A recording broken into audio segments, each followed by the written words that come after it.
Sumusunod naman po ang karosa ng Nuestra Señora de los Remedios. Ang mahal na Birhen na pagbigay ng lunas. Ito ay larawan ng Birhen Maria na iniugnay sa pagpilipat tulong kung may kahirapan sa paglamanap at pagkakamit ng kasakitan. Kasunod pong karosa, Nuestra Señora de Fatima. Ito ang titulong ginawag sa ikalalapit. Nuestra Señora de las Flores, ang SPPC ng Kaliugan. SPPC ng Sitio Sabitan, Barangay Santo Rosario.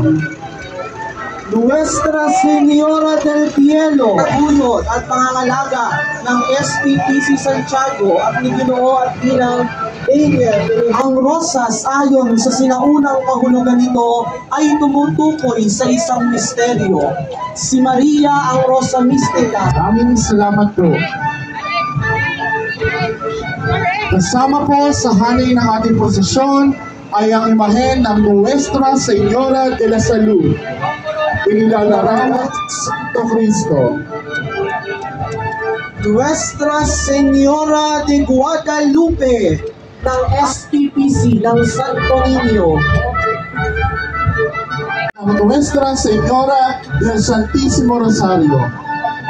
Ayon sa tradisyon ng simbahang Katoliko, ay ibinigay at itinuro ng Birhen Maria ang pagdarasal ng Santo Rosario kay Santo Domingo de Guzman nang siya'y sinabing nagpakita rito noon. Sa pagkakataong ito po ay sisimulan na po natin ang hanay ng mga karosa ng mga veneradang birhen sa ating katedral. Uyod ng apostolado ng panalangin ng ating parokya. Nuestra Señora del Santísimo Rosario. Ang imahen po ay nasa pagtataguyod ng Knights of Columbus 3710. Mater Dolorosa Roque at ng kanyang pamilya mula po sa barangay ng San Juan. Santa Maria Regina Pangestampita at ng kaniyang pamilya. Kasunod pong karosa ay lulan ang imahen ng Nuestra ayon ng Santo Cristo. Sa pagkakataong ito po ay matutunghayan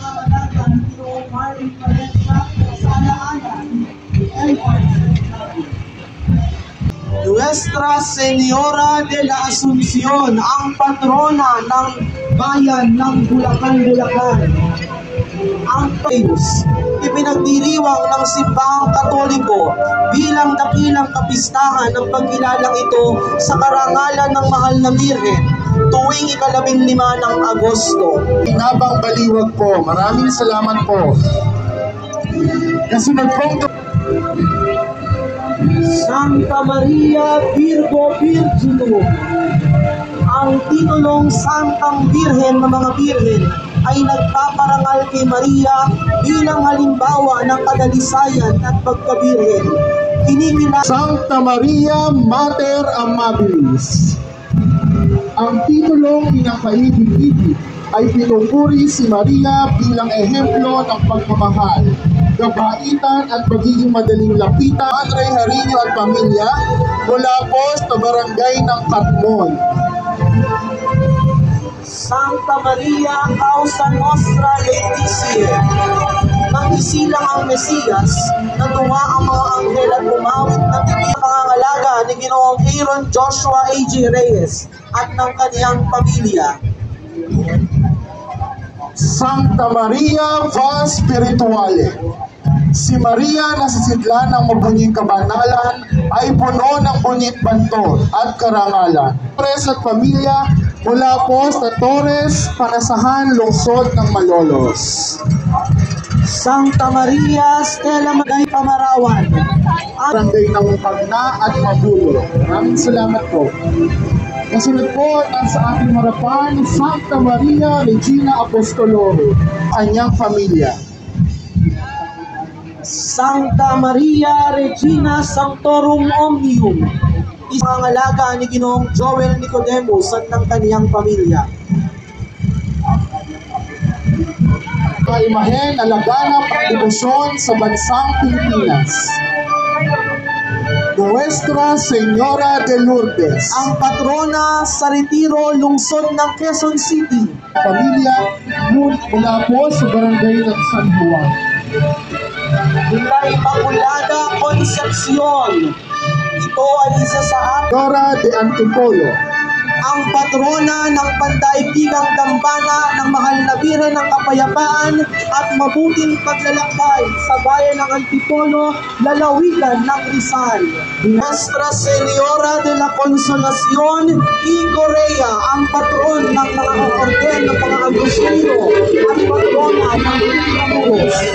Sinasabi ni Ginoong E.J. Clemente Lagrosa at ng kaniyang pamilya.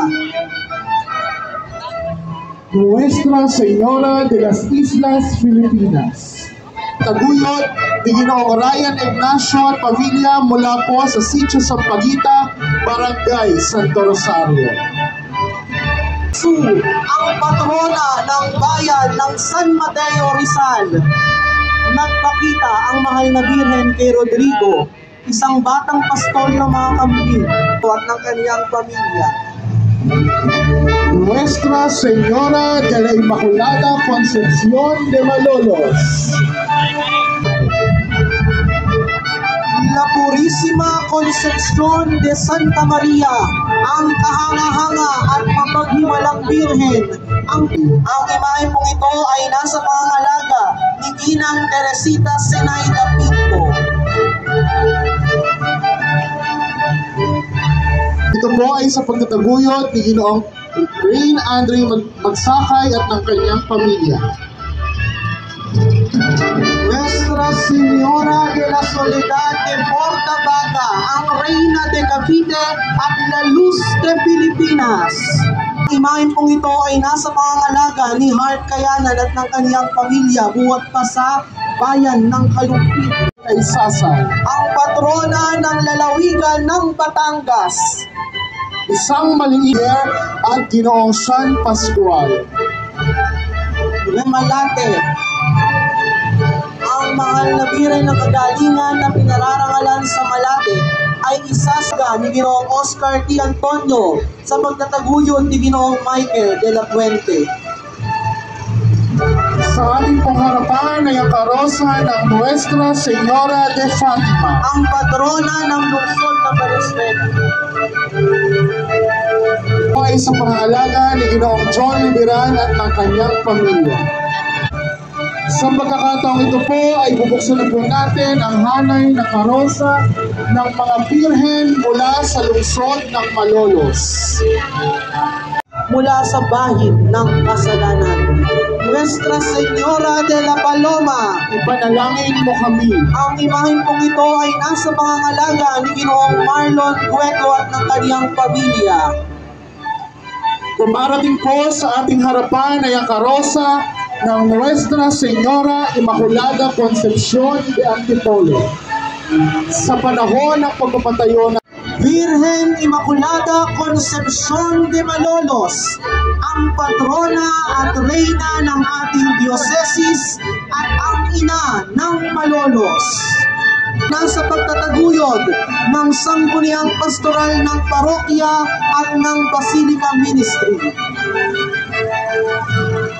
Dumarating po ang karosa lulan ang mga imahen na Santa Ana at San Joaquin, parientes de la Virgen Maria.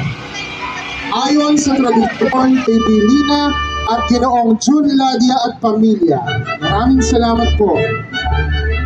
San Jose Patriarca.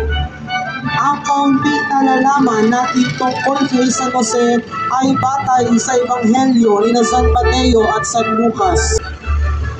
Ang susunod pong karosa, Senyor Santo Niño de Malolos. Ang prinsipe ng Bulacan.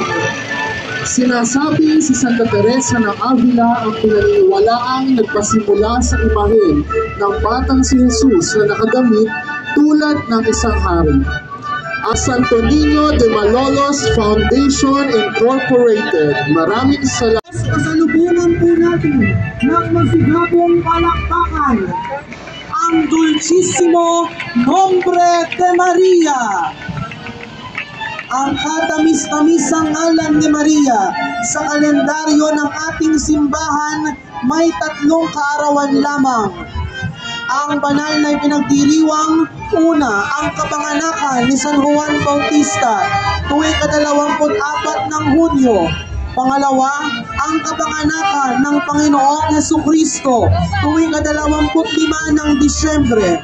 At panghuli ay ang kapanganakan ng mahal na Birhen Maria tuwing 8 ng Setyembre.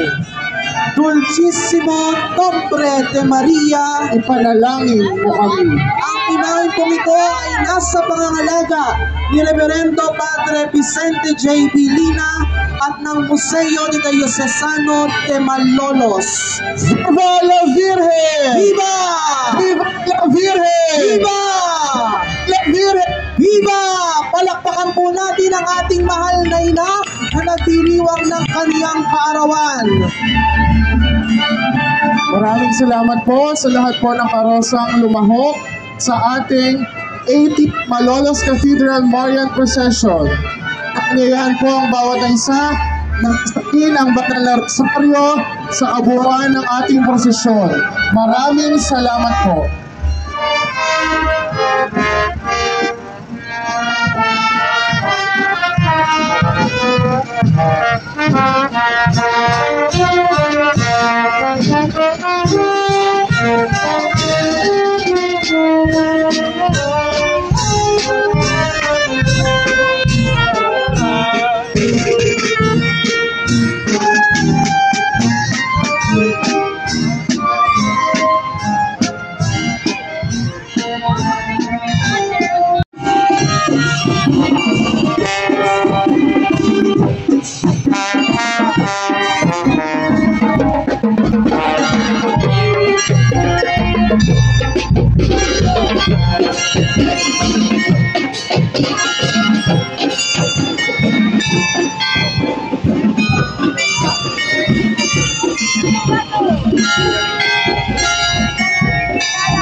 Santa Maria, Ina ng Diyos, ipanalangin mo kaming kung kami